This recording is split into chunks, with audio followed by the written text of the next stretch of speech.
What is going on, everybody? Happy Monday, man. I hope you guys are excited and ready for the College Football National Championship, but that is not what this video is about today. Today is the last ranking of the NFL teams before the playoffs, man. So this is the last power rankings that we're going to do before the 2024 playoffs, man, that I am so excited for. I hope you guys are too, man. But with all that being said, let's dive straight into number 10. Number 10 team is the Green Bay Packers. The Green Bay Packers are playing really good football. Now, I must premise this video by saying that we are shooting this in the middle of the NFL Sunday. Obviously, yesterday for you guys. So you're seeing this on Monday. We're filming this yesterday about 4 o'clock before the games kick off for that 4 o'clock slate. The 1 o'clock slate was awesome. A lot of fun games. Shout out to the Saints for, I guess, finally being a good football team, even though that's not what I wanted them to do. So really with them winning, I still lost. So thanks, guys. Appreciate that. But let's stop talking about it. The Green Bay Packers are what we're talking about right now. They're the number 10 team in the NBA for 2 reasons. One, Jordan Love seems to be the guy. Somehow the Packers have went from Favre to Rodgers to Love. It's what they do. I guess they're able to see things in quarterbacks that nobody else in the world are able to see, no matter how much money they're paid. So shout out to them for getting that right. Number 2, they found their running game. I feel like it's been a little bit hit or miss, but I feel like the last few weeks it's gotten a lot better. A.J. Dillon has gotten a lot better, and so has Aaron Jones after finally getting a little bit more run after his hamstring injury that has startled him from the beginning of the year. So that's why they're number 10. Number 9, we watched them play on Saturday night. The Houston Texans get a big win against Indianapolis in Indianapolis with a heartbreaking play to end the game for Indy. They end up losing that game, but the Texans are the number 9 team because they have a quarterback. They drafted a great quarterback. C.J. Stroud is clearly the offensive rookie of the year, even though Puka Nacua could possibly break a couple records himself. But I still think C.J. Stroud is the offensive rookie of the year moving forward. But they're the number 9 team because 1, C.J. Stroud. 2, the defense is playing great. Now, one thing to keep in mind is what I heard, I'm sure a lot of you heard on the broadcast on Saturday, was that Will Anderson is a bit hurt. He was coming in on key third down plays, passing plays, but he was a bit hurt, but still made a pretty big impact. And so for that reason, they're number 9. Shout out to the Texans, by the way, for turning it around and making the playoffs. Number 8, though, a team that we are going to be watching or that you guys will have already seen on Sunday Night Football, the Miami Dolphins. The Miami Dolphins obviously played on Sunday Night Football. We don't know the outcome of that game, but the week before that, there was a game where they lost Bradley Chubb. The defense is really banged up right now. The offense could be something that you throw the slightest bit of difference to them at, and they kind of mess up. But Tua, Tyreek, Jalen Waddle, Raheem Mostert, they've got guys. The offensive line is really, really good. As we mentioned, the defensive side of the ball is a bit banged up. But solely for the offensive players they have, they stay at number 8 for me. And I look for, hopefully, what you guys will have already seen, the Dolphins and Bills game is obviously to win the championship. The Bills win and they're in. The Bills lose, they're out. The Dolphins win, they're in regardless, but they get the number 1 seed in their division. They win their division and they get, I think, the 3 seed. If they lose, I believe they fall down to 5 or 6. So not as much on the table for the Dolphins. Everything on the line for the Bills, which is hilarious because you'll see where they're ranked in a few minutes. Moving on, number 7, the Eagles have fallen down quite a few spots. They're struggling right now. They are, something's off. People always go to the coordinators. People always go to the change at those positions. The defense is not able to cover a lot on passing downs. Darius Slay's pretty much their only good player at that position. And so they've been struggling a bit, but I still have a belief in that offensive line and them running the ball. I still have a belief in Jalen Hurts. I still have a belief in A.J. Brown and Devontae Smith. So for those reasons, they don't fall out of the top 10, but I do believe they're a pretty good football team. Moving on, number 6, the Kansas City Chiefs. The Kansas City Chiefs continue to find ways to win, even without wide receivers, man. If you have Patrick Mahomes and a good defense, I think you've got a shot. There's not much to talk about that you haven't already heard, so we'll keep it short and sweet and let you know that they're number 6 for me. Moving on to number 5, the Dallas Cowboys. The Dallas Cowboys, are currently playing the Washington Commanders right now.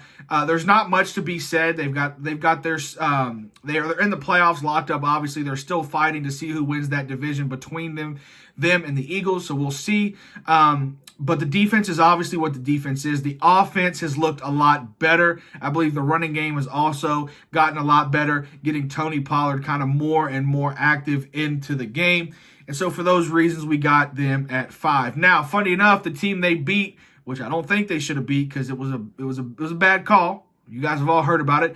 But I have the number 4 Detroit Lions. Detroit is currently just beat the Vikings to kind of really lock up that division win, even though we already know they have. But man, what can you say? They did lose Sam Laporta in that game, so that's a big hit. They also had a couple other injuries. We haven't heard what they are yet, but that's the risk you take. And for Dan Campbell, you kind of put your job on the line. Not saying he would be fired because of it, but you work all season and you have this magical run for a team that hasn't had this, and then you kind of play the last game to not be as rusty as what he said, and then you lose some of your key players like that. That could lose you a job in this league. You know what I mean? And so nowhere near is he on the hot seat. That's not what I'm saying, so don't take that and run with it. But I am saying that it could hurt him in the long run if he lost Sam Laporta for a long time, like into the playoff run or anything like that. Hopefully, it's just a minor injury. Moving on, man, the number 3 team is the Buffalo Bills. Now, don't kill me in the comment section. Yes, I know it's a win in their end game. Obviously, you guys know if they've won or not.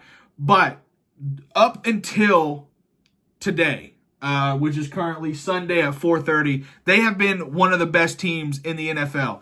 Josh Allen is Josh Allen. The run game, they finally just were like, hey, we're going to run the football and be good at it. I don't know what that constitutes, how that works in the NFL.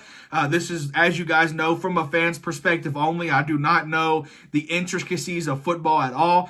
But somehow they were just like, boom, we're going to, give it to, Cook more. We're going to, they've activated Leonard Fournette. So, maybe that'll help. They did, they just did these things. And it's like, oh, okay, we can run the football now, which is something you would have expected Buffalo to be able to do for a while. And so for me, Buffalo's the number 3 team because of all the playmakers they have. But they're very similar to the Dolphins in the fact that their offense is very good, but their defense has been banged up.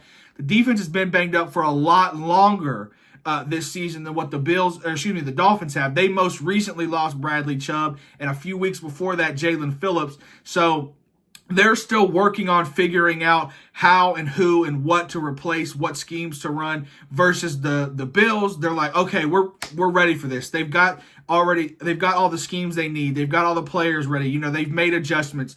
And so they're playing those backup players as if they've been the starters for quite a while, basically since the London game where I believe like 3, Matt Milano, Tre'Davious White, and somebody else got hurt in the same game, season-ending injury. So they've been playing their positions for a lot longer, and they've been ready to take the first-team reps for a lot longer versus the Dolphins, not so much. So that's why I have them at the number 3 team. The number 2 team should be no surprise. The top 2 teams should be no surprise. Number 2, 49ers. Number 1, Ravens. Very simple answers to both. Quarterbacks are playing great. Now, when we saw 49ers Ravens, Brock Purdy did not have a good game, but has since bounced back. Lamar Jackson didn't play against the Steelers on Saturday night, but every other game before that played amazing. He's probably got MVP locked up. The Ravens, they've looked really good on the running game. The 49ers have looked really good on the running game. Obviously, the Ravens lost Keaton Mitchell, but they've bounced right back with the other guys that they have on their roster. Christian McCaffrey is hurt for the 49ers. He's had a week off. I think maybe even 2 weeks off of rest. He got hurt 2 weeks ago. He's going to set this week, obviously. And then he'll have the first seed in the NFC locked up. So he'll have almost 3 weeks of rest off. It was a very minor injury, but why not rest one of the best running backs in football if you've got that first seed locked up if you're the Niners. So he should be good and ready to go when the playoffs roll around. But it's pretty simple why these two are the best teams in the NFL. You guys know it. If you're a fan of football and you actually understand the game of football, I'm sure you would agree with me that they are the top 2 teams in the NFL. But if you guys have any questions, comments, concerns, disagreements, agreements, where I'm an idiot, where I'm right, where I'm wrong, let me know down in the comment section. Also, hit up all the description links, Twitter, Instagram, and join the Discord so we can chat it up. But that's all I got for you guys today, and I'll catch you on the next one. Peace out.